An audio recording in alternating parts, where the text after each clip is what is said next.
आज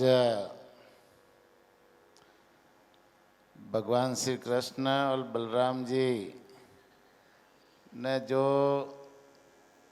इस वृंदावन क्षेत्र में जो लीला बाल्यकाल में की थी, उसी वृंदावन क्षेत्र में आयोजित इस जड़खोर गोधाम में श्रीमद् भागवत कथा के कार्यक्रम में मंच पर विराजमान रेवासा पठ के मरुपट के पिठा दिवसर जी, परम सम्मानीय परम पूजनीय राजेंद्र दास जी महाराज साहब, यहाँ पर ब्रज भूमि में विराजमान सभी संत वृंद, राजस्थान सरकार के गोपालन, पशुपालन और डेयरी और गृह राज्य मंत्री और या नगर से विधायक, आप सबके लाडले सम्मानीय जवाहर सिंह जी बेडम साहब, यहाँ विराजमान सभी गो भक्त, यहाँ पर विराजमान सभी मेरे पिता तुल्य बुजुर्गों, भाइयों बहनों, युवा साथियों, प्यारे बच्चों, और ये छोटे छोटे बालक जो वेद पाठी बालक है, ये सारे बालक। वैसे ये ब्रज भूमि में कई बार आने का अवसर मिला और गिरिराज की परिक्रमा करने का भी अवसर मिला, लेकिन ये जो यहाँ जड़खोर धाम में दूसरी बार महाराज जी आने का अवसर मिला, इससे पहले 1 तारीख को माननीय मंत्री जी का जन्मदिन था और जन्मदिन के अवसर पर मैं आया था। उस समय भीड़ बहुत ज़्यादा थी और कार्यक्रम में तो शामिल हुआ, मंत्री जी को बधाई देने भी पहुंचा, लेकिन जो मन में जो भाव था गोधाम में आने का, वो उस दिन मेरा पूरा नहीं हुआ। आज माननीय मंत्री जी ने ये अवसर मुझे दिया कि आज नवरात्रि का ये शुरुआत का पहला दिन है, माँ दुर्गा का पहला दिन है और इस मैं गोधाम से अपना शुरुआत होगी तो ठीक रहेगा। तो मैंने भी इसे स्वीकार कर लिया कि आज मुझे भी जो मन में चीज़ थी कि भाई जड़खोर धाम में गौ माता के दर्शन नहीं हुए, गोधाम में जाने का मौका नहीं मिला, महाराज जी के भी दर्शन करने का अवसर नहीं मिला था, तो आज मुझे वो सारे मौके माननीय मंत्री जी ने दिलाए और महाराज जी की कृपा से, भगवान श्री कृष्ण की कृपा से आज दुर्गा की इस शुरुआत में, नवरात्रि के शुरुआत में मुझे वो सारे अवसर एक साथ में मिले।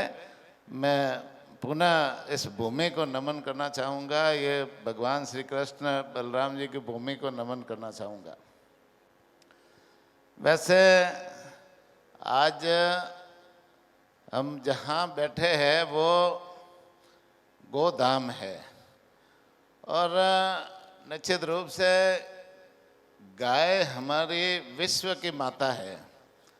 कई बार कहते हैं ना कि गाय को राष्ट्र माता का दर्जा दो। अरे राष्ट्र माता तो छोटी है, हमारे शास्त्रों को पढ़ो तो उसमें पूरा लिखा है कि गाय विश्व की माता है और विश्व की जो माता है उसे, उसका दर्जा हम छोटा नहीं करें, तो हम विश्व की माता के रूप में उस गाय को माने, पूजे। आज जो जड़खोर धाम है उसमें गौशालाएं संचालित है, गायों का संवर्धन, गायों की सेवा हो रही है। निश्चित रूप से ये इस ब्रज क्षेत्र के लिए बहुत ही अनुकरणीय काम है।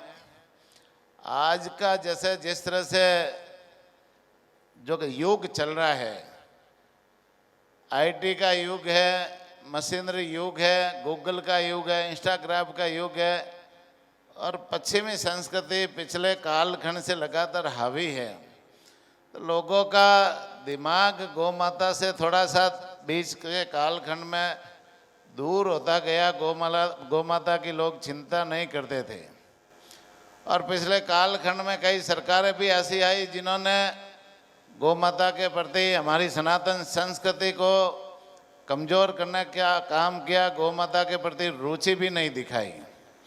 तो निश्चित रूप से ये बुरा समय कभी आता है, लेकिन अब अच्छा समय भी चल रहा है और अभी हम सब लोग सनातनी हैं, सनातन संस्कृति को लेकर आगे बढ़ने वाले लोग हैं। तो हम गौ माता की चिंता करें। गाय से हमें दूध मिलता है, दही मिलता है, घी मिलता है, छाछ मिलती है। गाय से गाय का गोबर है वो भी किसानों के खाद के रूप में काम आता है। गाय के गोबर से बायोगैस बनती है, गाय के गोबर से गोबर गैस बनती है, गाय के गोबर से जैविक खाद बनती है। और आजकल तो गाय के गोबर से बहुत सारी दूसरी चीज़ें भी, दूसरे प्रोडक्ट भी बनने शुरू हो गए, जिसमें ये दीवारों के कलर पेंट करते हैं। कलर पेंट भी गाय के गोबर से बनता है, कागज बनता है, गत्ता बनता है। गाय के गोबर से गणपति विसर्जन करते हैं तो वो मूर्तियाँ भी गाय के गोबर से बनती है। अभी दुर्गा का त्यौहार चल रहा है तो मूर्तियाँ जो बनेगी वो भी बहुत सारी मूर्तियाँ गाय के गोबर से बनती है। दीपावली में हम दीपक जलाते हैं तो लाखों की संख्या में दीपक गाय के गोबर से बनते हैं। तो और भी धूप बनती है और भी अगरबत्ती बनती है, बहुत सारी चीज़ें जो गाय के गोबर से आजकल बनती है। तो गाय की हर चीज़ हमारे लिए जीवन में काम आती है। गाय का गौमूत्र है, उसे गंगाजल के समान पवित्र माना है। और गाय के जो गौमूत्र है उससे गो अर्क बनता है। गो अर्क से डायबिटीज, बीपी, चर्म रोग जैसी बहुत सारी हमारी जो बीमारियां वो ठीक होती है। तो निश्चित रूप से गाय की सारी चीज़ें मनुष्य के जीवन में काम आती है। इसीलिए हमारे पूर्वजों ने, हमारे शास्त्रों में, हमारे जो पूर्वज हैं उन्होंने इसे गौ माता का दर्जा दिया और इसे विश्व की गौ माता माना। और गाय में कहते हैं ना 33 कोटि देवता बसते हैं। तो गाय के दर्शन मात्र और गाय के सेवा और संवर्धन मात्र से ही सारे देवी देवताओं के दर्शन का फल है ना गौ माता में मिलता है। तो हम लोग पहले सर्व पूजा है ना, हमारे परिवारों में भी रीति रिवाज रहा है कि हम पहली रोटी भी बना करके खिलाते थे तो गौ माता को खिलाते थे, क्योंकि सभी देवताओं में श्रेष्ठ है हमारी गौ माता है। पहले गजानन जी को पूजते हैं, लेकिन गजानन जी से पहले भी हमें गौ माता को पूजने की आवश्यकता है।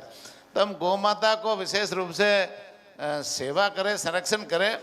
ये जो गौशालाएँ संचालित है उनके गौशाला संचालकों को धन्यवाद सरकार की तरफ से देना चाहूँगा कि वो गौ माता की सेवा कर रहे हैं, संरक्षण कर रहे हैं।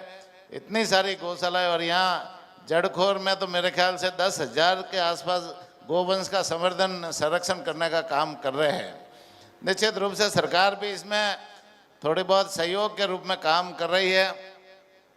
आज जैसे अनुदान के रूप में उन गोवंश को हम सरकार की तरफ से पहले 40 रुपया बड़े गोवंश का और छोटे गोवंश का 20 रुपये देते थे, लेकिन जब से हमारी सरकार बननी है, माननीय मुख्यमंत्री जी भजन लाल जी ने गोवंश के प्रति बहुत रुचि दिखाई। वो खुद भी गो भक्त है और उन्होंने 2 बार इसका अनुदान बढ़ाने का काम किया। पहले बजट में 15% बढ़ाए, दूसरे बजट में 10% बढ़ाए। इस तरह से कुल मिलाकर के 10 रुपये अनुदान दोनों बजट में बढ़ाने का काम किया। अब बड़े गोवंश को हम सरकार की तरफ से 50 रुपये देते हैं और छोटे गोवंश को 25 रुपये देते हैं अनुदान के रूप में, उनको चारा पानी और वो पशु आहार के लिए, जिससे गौशालाओं की व्यवस्था सही रूप से संचालित हो सके। कई ऐसी गौशालाएँ जो आत्मनिर्भर बनती है या गौशाला में कई चीज़ की निर्माण भी करती है, तो उनको गोकास्ट मशीन बनाने के लिए भी हमने 100 गौशालाओं में गोकास्ट मशीनें बनाने के लिए भी दी है, जिससे गोकास्ट बना करके वो लकड़ी है गाय की गोबर की लकड़ी उपयोग में ले सके, चाहे वो हवन के रूप में उपयोग में ले, चाहे वो शमशान घाट में मुर्दे जलाने के लिए, इस तरह से कई चीज़ों में वो लकड़ी का भी उपयोग होता है। तो इन गौशालाओं को और हम कैसे मजबूत करें, इस दिशा में हम लोग काम कर रहे हैं, सरकार भी काम कर रही है। नई गौशाला खोलने के लिए हमारी योजना है, हर ग्राम पंचायत स्तर पर गौशाला खोले, इस दिशा में एक हमारी योजना है, जिसमें एक वहाँ संस्था बना करके रजिस्टर करे और रजिस्टर्ड होने के बाद में वो गौशाला शुरू करे। 5 बीघा ज़मीन उसके पास होती है तो हम 90 लाख रुपया उस गौशाला के निर्माण के लिए देते हैं और पंचायत समिति स्तर पर नंदीशाला खोलने की योजना है, तो उसमें भी हम 1,56,00,000 की योजना, जिला स्तर पर नंदीशाला खोलने की योजना है। साथ ही साथ में जो गौशाला चल रही है उसके विकास के लिए भी हम 9 लाख रुपए देते हैं। तो इस तरह से राजस्थान सरकार भी गौशालाओं के विकास के लिए कृत संकल्प है। हमारी सरकार गायों के प्रति कर संकल्प है। गायों का विकास कैसा हो, गायों का संरक्षण कैसे हो, उनकी सेवा कैसे हो, इस दिशा में गौशालाओं के साथ में मिलकर हमारी सरकार भी काम कर रही है। हम सब लोग मिलकर के गौ माता की सेवा करें और गौशाला को, गाय को और मजबूत कैसे करें, इस दिशा में काम करने की आवश्यकता है। वैसे ये हमारी सनातन संस्कृति की प्रतीक है और हमारी जो सनातन संस्कृति है वो एक विशाल संस्कृति है, सबसे पुरानी संस्कृति है। अभी माननीय मंत्री जी ने बताया ये वसुधैव कुटुंबकम के भाव को लेकर चलने वाली संस्कृति है। ऐसी कोई संस्कृति नहीं है जो दुनिया में सभी धर्मों की बनी हुई है, लेकिन हमारी जो सनातन संस्कृति है वो उसके मुकाबले कोई संस्कृति नहीं है। हमारी सनातन संस्कृति मानव के कल्याण की तो बात करती है, हमारी सनातन संस्कृति मनुष्य के कल्याण की तो बात करती है, लेकिन हमारी सनातन संस्कृति पत्थर को भी पूजती है। हमारी सनातन पत्थर में भी भगवान मानती है। हमारी सनातन संस्कृति जल को भी पूजती है, जल को भी देवता मानती है। हमारी सनातन संस्कृति नदी, तालाब, सरोवर को भी पूजने का काम करती है। हमारी सनातन संस्कृति गौ माता को माता मानती है, पशुओं को भी पूजती है। हमारी सनातन संस्कृति पत्थर को भी पूजती है। हमारी सनातन संस्कृति वृक्षों को भी पूजती है। पीपल और बहुत सारे वृक्ष है जिनका हम पूजा करते हैं। तो हमारी सनातन संस्कृति में सृष्टि पर रहने वाले सभी पेड़ पौधों, पशु पक्षियों, जीव जंतुओं और नदी नालों और सबको हम अग्नि को भी पूजने का काम करते हैं। तो हम मानव के कल्याण के साथ में पूरी सृष्टि को पूजने का काम करते हैं। इसलिए हमारी सनातन संस्कृति वसुधैव कुटुंब के भाव को लेकर चलने वाली है। इसलिए हमें इस सनातन संस्कृति को और मजबूत करें।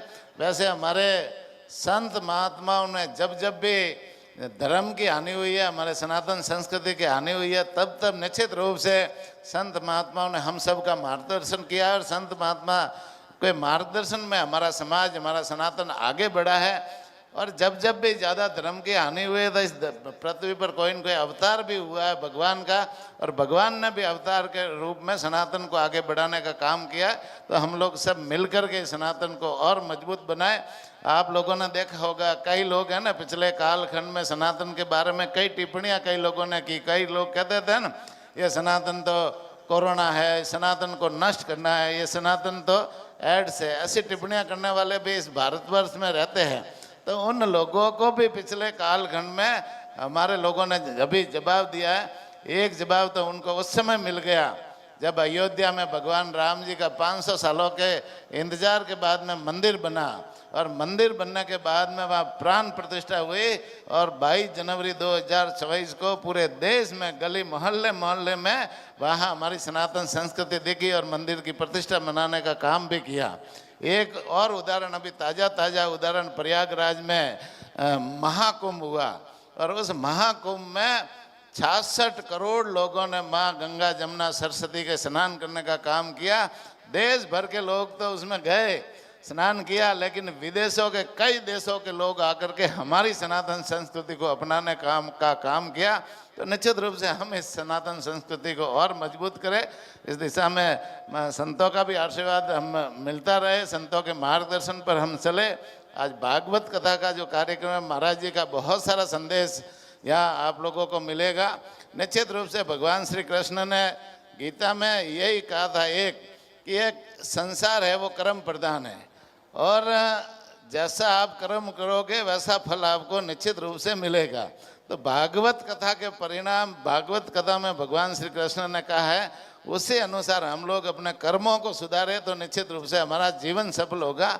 यही मैं निवेदन करते हुए और पुनः महाराज जी को ये आश्वस्त करते हुए कि इस गौशाला के विकास के लिए, गौशाला के बीच में जो कोई तरह की समस्या आ रही है या भूमि विस्तार के लिए जो भी आपने कोई हम लोगों को निर्देश दिया है, निश्चित रूप से हम माननीय मुख्यमंत्री जी से बात करके, हम मंत्रालय में बात करके, अधिकारियों से बात करके इनमें सुधार करेंगे, उसमें जहाँ आवश्यकता होगी हम इसमें पूरा मददगार साबित होंगे।